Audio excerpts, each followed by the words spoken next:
제가 20대 중반 때 인도에 한 달 조금 넘는 시간 동안 배낭여행을 다녀온 적이 있습니다. 인도를 선택한 이유는 주변에 세계 반바퀴를 여행한 분이 계셨는데, 제가 물어봤어요. 여행을 하려고 하는데 어딜 가면 좋겠습니까? 라고 질문을 했는데요. 근데 그분이 그렇게 대답을 하더라고요. 인도를 가면 세계 어디든 갈 수 있다고 이렇게 얘기를 하셔서 제가 인도 티켓을 바로 끊고 갔습니다. 뭄바이 인하고 델리 아웃의 일정으로 한 달이 조금 넘는 일정을 짜고 다녀왔습니다. 처음에는 모든 것들이 다 좋았습니다. 모든 것들이 다 새롭고 그냥 숨 쉬는 것만 해도 참 재밌다라는 생각을 가졌습니다. 사진 하나 보여드리겠는데요. 인도에서 먹었던 첫 끼였습니다. 저게 길쭉한 게 난이고요. 저 가운데 있는 게 커리예요. 그래서 저거를 이렇게 찍어서 먹고, 그 왼쪽에 있는 게 밥입니다. 그렇게 해서 먹는데요. 너무 맛있었습니다. 참 좋은 시간들을 보내고 왔어요. 그런데 한 일주일쯤 지났을 때쯤에는 이 인도 음식들이 소화가 되지를 않는 거예요. 이 향신료가 너무 세다 보니까 계속 먹으면 배탈이 자꾸 났습니다. 그래서 보통 거의 빵으로 많이 먹고 나머지 인도 여행을 했습니다. 한 2주쯤 지났을 때는 인도의 바라나시라는 도시에 가게 됐는데요. 사진 한번 또 보여드리겠습니다. 여기가 바라나시예요. 여기가 유명한 겐지스 강이고요. 사람들이 참 많이 있습니다. 한 2주쯤 됐을 때 저희가 정말 유명한 곳인데도 불구하고 이제는 집에 가고 싶다라는 생각이 들었습니다. 그 이유 중에 가장 큰 것은 한국 음식, 김치찌개가 먹고 싶다 이 생각이 막 제 마음에 너무 큰 거예요. 여행이고 뭐고 그냥 집으로 가고 싶다. 근데 겐지스 강이 이 인도의 중간쯤에 있거든요. 그러니까 비행기로 가려면 어차피 한참 가야 되기 때문에 진짜 가고 싶어도 갈 수가 없었습니다.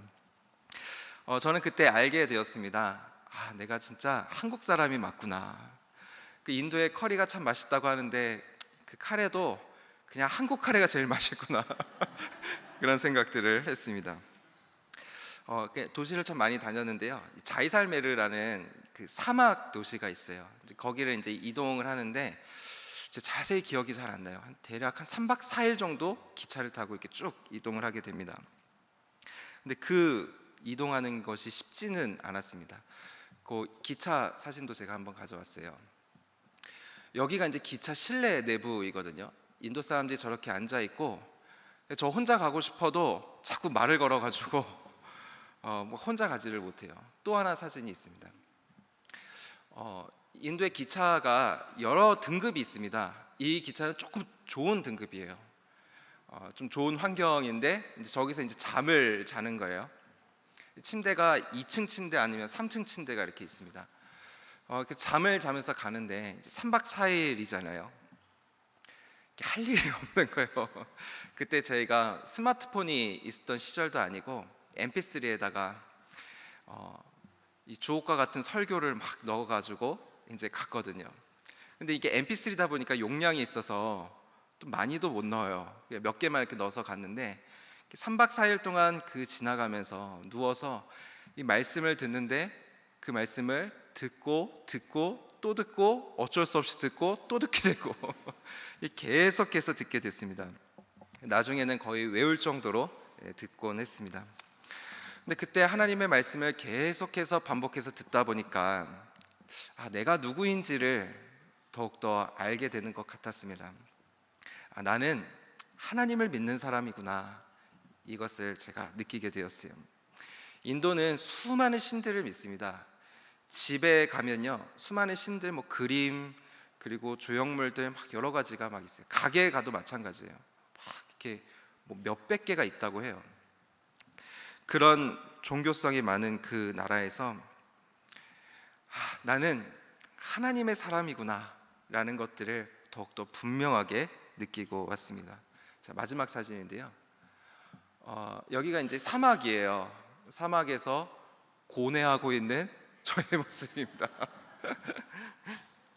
그때 여행을 하면서 크게 두 가지를 느꼈습니다. 첫 번째는 나는 하나님의 사람이구나, 이것을 확실히 느꼈고요. 또 한 가지는 나는 한국 사람이구나, 김치찌개와 양념통닭이 그렇게 먹고 싶은 한국 사람이구나 라는 생각을 했습니다.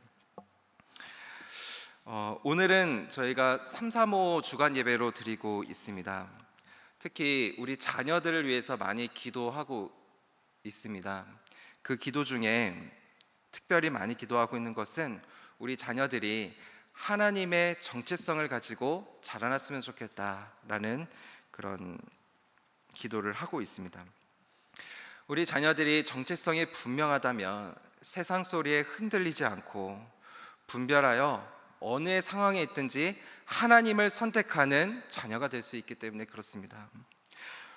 부모님들도 마찬가지입니다. 하나님의 사람이라는 정체성은 우리의 인생 가운데 우선순위를 세우게 됩니다. 이 사회는 불안과 염려, 분노와 수치, 우울이 가득한 세대라고 말을 하는데, 그 세대 가운데 넉넉한 마음으로, 하나님의 마음으로 당당하게 살아갈 수 있기 때문에 그렇습니다. 그러한 우리들에게 오늘 본문은 우리가 이 땅에서 어떠한 정체성을 가지고 살아가야 되는가 분명하게 말씀해주고 있습니다. 자, 17절의 말씀 한번 같이 읽어보겠습니다. 17절의 말씀입니다. 시작. 하늘로부터 소리가 있어 말씀하시되 이는 내 사랑하는 아들이요 내 기뻐하는 자라 하시니라. 아멘. 예수님께서 세례를 받는 장면입니다. 그때 하늘에서 음성이 들렸습니다. 이는 내 사랑하는 아들이요 내 기뻐하는 자라. 이 음성이 들렸습니다. 자, 예수님의 세례 장면은 예수님께서 공생애를 시작하는 그 시점입니다. 그 시작하는 시점에 하나님께서는 예수님의 정체성을 분명하게 말씀하고 있는 것입니다. 이는 내 사랑하는 아들이요 내 기뻐하는 자라 말씀하고 있습니다. 저는 이 말씀이 우리 335 자녀들과 또 우리 여기 예배드리는 우리 모두에게 주시는 하나님의 말씀이라고 믿습니다. 그렇다면 나는 누구인가?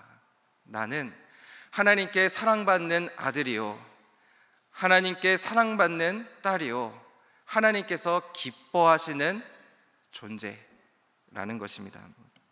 이것이 우리의 정체성입니다. 이 정체성은 결코 변하지가 않습니다. 그런데 우리가 이 정체성을 가지고 살아가야 되는데 세상적인 소리, 세상적인 찌꺼기들이 그 위에 계속해서 쌓이게 됩니다. 그래서 우리가 하나님의 자녀라는 것을 알면서도 그 정체성을 자꾸 가리우는 거예요. 예전에 한번 종로에서 이렇게 식사를 하는데요, 옆에 이렇게 어르신들이 참 많이 있었어요. 제가 뭐 듣고 싶어서 들었던 것은 아니고 하도 큰 소리로 얘기를 하셔가지고 제가 듣게 됐습니다. 밥 먹는 내내 하셨던 말씀이 이런 말씀이었어요. 내가 어디 출신이라고, 고향이 어디이고 어느 대학을 나왔고 직장에서 어느 위치까지 갔고 내가 이런 대단한 사람이라고 이렇게 말하는 것을 들었습니다. 저는 그 얘기를 들으면서 참 대단한 분이구나 생각이 들었습니다. 근데 그 이야기들을 자꾸 듣다 보니까 특징이 하나가 있어요. 과거의 이야기에만 계속해서 머무는 거예요. 현재 이야기는 하지 않습니다. 그러니까 현재는 부정하고 과거만 자꾸 떠올리는 것입니다. 과거의 모습이 나였다고 그렇게 계속해서 이야기하고 있는 것입니다.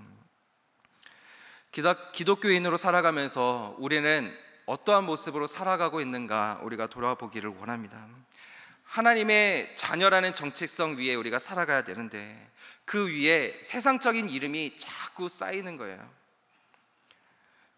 그러고 있지는 않는가 우리가 돌아보길 원합니다. 좋은 직장을 다니면 그 좋은 직장이 나의 정체성이라고 생각을 합니다. 내가 나온 대학 이름이 나다라고 생각을 하기도 합니다. 그래서 어떤 사람을 보면은 어떤 사람은 만날 때마다 한 사람 한 사람 어느 대학 나왔냐고 이렇게 물어보시는 분이 있어요. 그분은 그 한 사람 한 사람의 정체성이 그 대학으로 생각하기 때문에 그런 것이죠. 내가 소유하고 있는 것이 나라고 생각을 합니다. 그래서 비싼 명품이 나의 가치를 높여준다고 생각을 해요. 그래서 사진을 찍으면은 명품이 슬쩍 보이게 사진을 찍어요. 막 자동차 키를 굳이 나오지 않아도 되는 사진 각도인데 슬쩍 나오게끔 하면 사진을 찍고 SNS에 올리고. 오늘 우리가 이렇게 살아가고 있어요. 우리는 흔히 내가 가진 것 그리고 내가 하는 일이 곧 나의 정체성이다 라고 생각을 하곤 합니다. 오늘날 이 사회의 심각성은 여기에 있습니다. 우리의 인생은 잘 나갈 때도 있고 실패할 때도 있어요. 건강할 때도 있고 건강하지 않을 때도 있습니다. 실패하면 어떻게 되는가? 점점 우울해지는 거예요. 내가 가지고 있는 것을 잃게 되면 영적인 어두움 속으로 쭉 빠지게 되는 것입니다. 남들과 비교하면서 내 마음이 자꾸 우쭐해지고 작아지는 거예요. 나이가 들어가면요, 자신이 쓸모없어졌다고 생각을 합니다. 내가 몸이 아프면 내가 무언가 해줄 수 없기 때문에 도움이 되지 못한다고 생각하면서 자기의 존재를 부정하곤 합니다. 이것은 오늘날 병폐입니다. 자세히 들여다보면 우리의 정체성과 가치는 실용성에 있습니다. 그러나 그리스도인의 정체성은 실용성이 아니라 존재에 있습니다. 제가 오늘 본문을 묵상하면서 생각을 해봤습니다. 만약에 실용성을 내세웠다면 이는 내 사랑하는 아들이요 기뻐하는 자다, 이 말씀을 공생의 사역을 다 마치고 나서 결과를 보고 이 말씀을 하시지 않았을까라는 생각이 들었습니다. 그러나 공생의 사역 시작에 이 말씀을 한다는 것은 무엇을 하느냐에 중요한 것이 아니라 예수님의 존재 그 자체의 가치를 두고 하나님께서 말씀하고 있는 것입니다. 그리스도의 정체성은 우리가 무엇을 한다고 해서 얻을 수 있는 것이 아닙니다. 그 자체로서 너무나도 소중한 것입니다. 아마 자녀를 키워보신 분들은 다 아실 거예요. 유치원에서 이 편지를 이렇게 써가지고 오는데요, 삐뚤삐뚤해진 글자, 그리고 이렇게 가족이라서 그림을 그렸는데 이게 사람인지 아닌지 잘 모르겠는 그런 그림을 가지고 왔어요. 근데 그 그림을 보면서 너무 행복한 거예요. 근데 그 그림을 보고 이걸 그림이라고 그렸냐? 이렇게 얘기할 사람은 아무도 없는 거예요. 하나님께서도 우리를 보실 때도 마찬가지입니다. 우리가 승승장구하고 잘 나갈 때 우리를 또 칭찬해 줄 겁니다. 잘하고 있다. 때로는 그렇지 않다 할지라도 너는 내 하나님의 소중한 고귀한 자녀이다, 이렇게 말씀하실 것이라고 믿습니다. 나이가 들어서 노쇠진다 할지라도 하나님께서는 사랑의 눈빛으로 바라보시면서 너는 내 사랑하는 아들이다, 딸이다, 이렇게 말씀하고 있다고 믿습니다.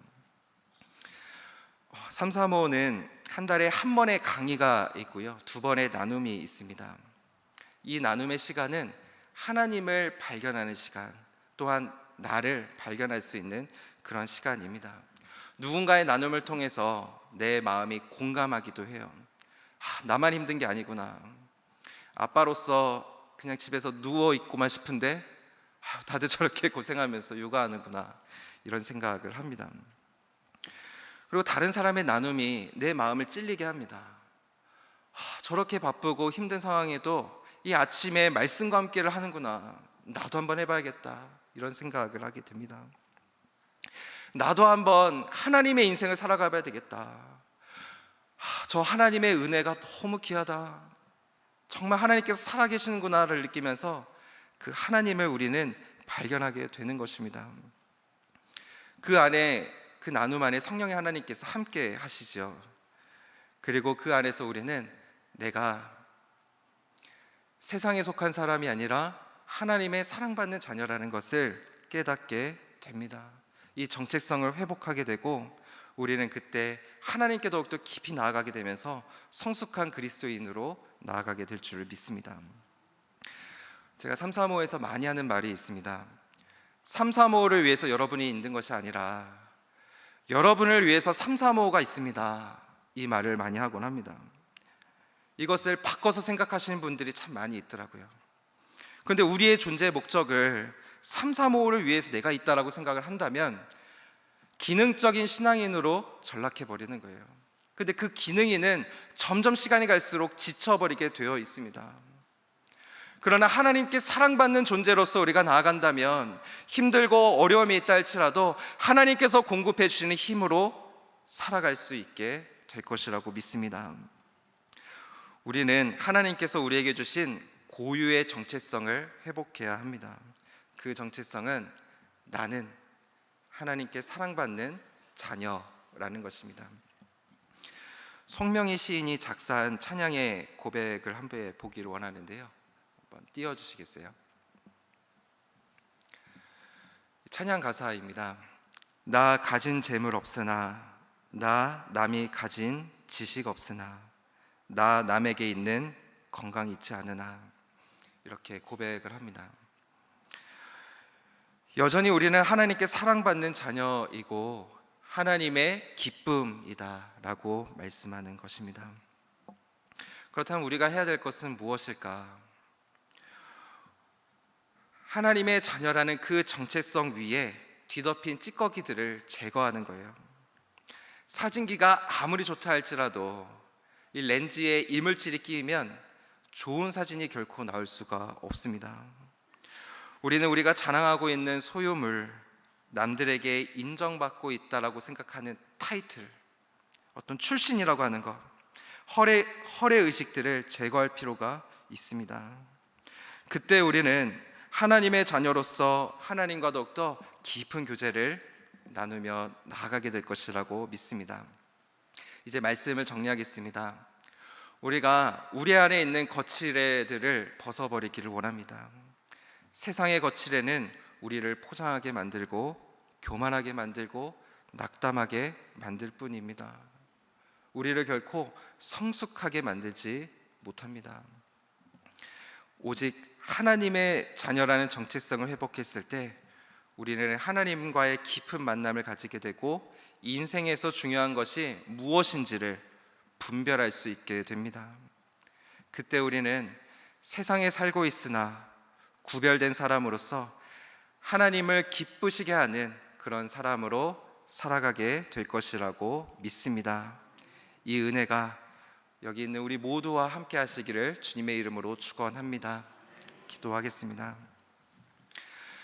살아계신 하나님 아버지, 오늘 이 시간 하나님께서 우리에게 너는 하나님께서 사랑하시는 아들이다, 너는 내가 사랑하시는 딸이다, 이렇게 말씀하신 줄 믿습니다. 하나님, 이 정체성을 믿고 주님 앞에 신앙생활하며 나아갈 수 있도록 도와주시옵소서.